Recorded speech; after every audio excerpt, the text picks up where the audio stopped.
Joining us this morning, Democratic Congresswoman Debbie Wasserman Schultz. She's from Florida. She heads the Democratic National Committee.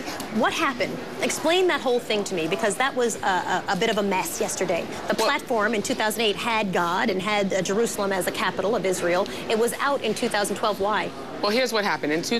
On Tuesday, we adopted a 100% strongly pro-Israel platform that I was so proud to support.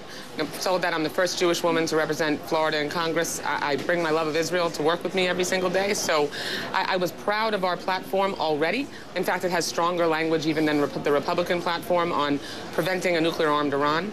And then President Obama essentially said, you know what? My personal view is that Jerusalem is and always will remain the capital of Israel, and that was the language we had in 2008, and he felt that the platform should reflect his personal view. Why was it out? I mean, there was a change from 2008 to 2012 where the word God was missing and the capital, Jerusalem as the capital, was missing. Essentially, with Jerusalem, it was a technical omission, and nothing more than that. There was not any debate. Through the drafting process and the platform committee process, there was never any discussion or debate or commentary over adding or subtracting it. President Obama, when he realized that the language was not in there and it wasn't there from the 2008 platform. And that came after there was criticism of the platform. I mean, he didn't wake up one morning and discover that it wasn't there. No, let's not make more of this than it is. There was not any discussion about the fact that... No, I mean on TV, right? No, I mean on TV. No. I'm saying there wasn't any discussion beforehand or even since the commentary afterwards. This was President Obama's belief. See, the difference between our platform and the Republican platform is that President Obama knows that this is his platform, and he wants it to reflect his personal view. Right, but Mitt Romney... I hear you, I get it. We're not talking about the Republican platform for a moment. So there's a big difference. There is a big difference, but this moment I want to focus on the Democratic platform. From a platform that is his. So when there was sort of a backlash about these words not being in it, the president then said, this is my vision, and added it back in. But what happened on the floor was... You can't make the if-then statement. What I'm telling you is that this was essentially a technical omission. It didn't have... The adding of Jerusalem into the platform was making sure that the platform reflected more clarity on what was already a strongly pro-Israel platform. But it was added back in because you were getting backlash about it. No, it was not. It was added back in because President Obama personally believes that Jerusalem is and will remain the capital of Israel, and felt that the platform needed to reflect his personal view as well as the language from the 2008 platform. When you listen platform. to that voice vote, I mean, part of the chaos was that, and when I spoke to the mayor, LA Mayor Antonio Villaraigosa yesterday, and I said, you seem surprised. He said, no, I wasn't surprised. He looked surprised that the ayes, the yays are as strong as the noes. Well, it is. If you listen, I've listened to it now 150 times. It is. I've been a legislator for 20 years now, and I can probably count on one hand the number of times that a unanimous vote was held. So, you know, we have 6,000 delegates. You know, for there to... But it was half and half. I mean, we're not talking unanimous. And it sounded almost 3 times. It sounded very, very close. And then at the end, he said, well, 2/3 majority. So but that I'll go back to the fact that Tuesday we adopted a strongly pro-Israel platform that was had even stronger language on Israel than the Republican platform does. And then we added, for the purposes of making sure President Obama's personal view on Jerusalem being the capital of Israel always and should remain, now we have even more clarity in our platform. But last night you said, and Anderson really took you to task for this, he wasn't interviewing you, but you were talking on the floor, that you said there wasn't any discord. There clearly was discord. People were saying no and standing up, and I mean, we have video of people angry. Among 6,000 delegates, to have a small amount of objection in any essentially legislative process is sort of par for the course, and that's all that was. You were there. Did it sound like a small amount of objection? No, there was some discord there. It was kind of hard to tell what they were mad about, whether it was God or whether it was the Jerusalem thing, although we did see some delegates with Arab American signs.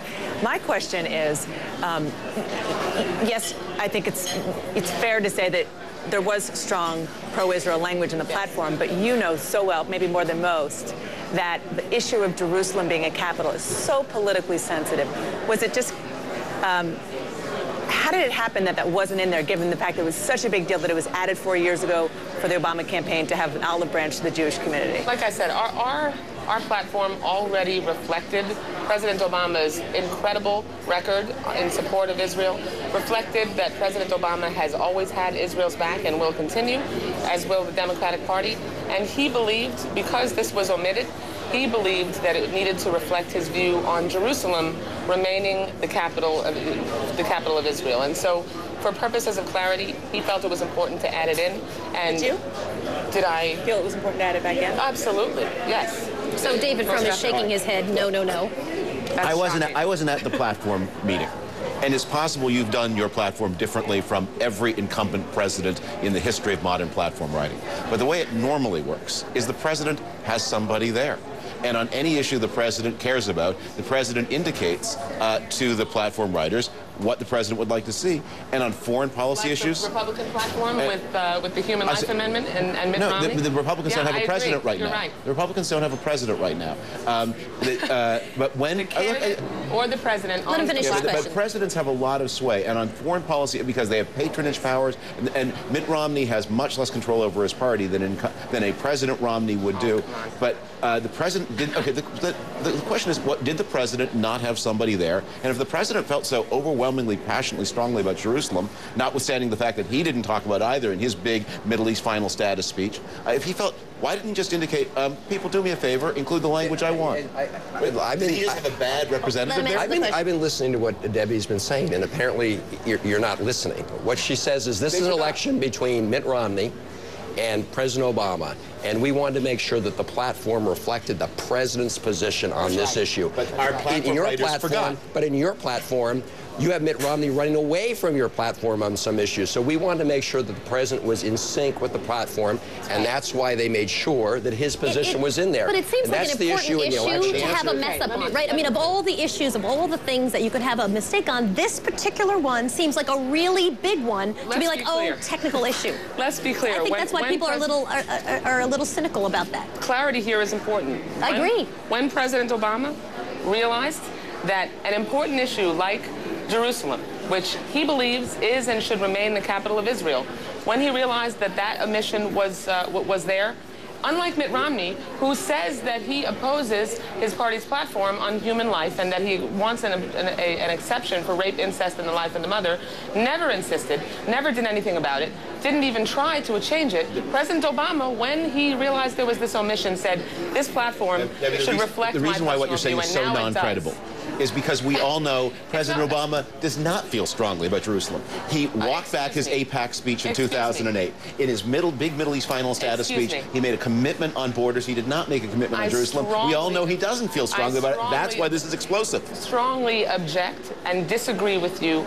President Obama, as Defense Minister Ehud Barak has said, has been a strong friend of Israel. In fact, he could not recall. Well, no. We're talking about how does he feel about Jerusalem, and we know he thinks that he's not going to strong. We have a president who strongly supports Israel and who strongly supports, so strongly that he's realized when our platform did not include language that he personally feels strongly about, he insisted that we put it back in.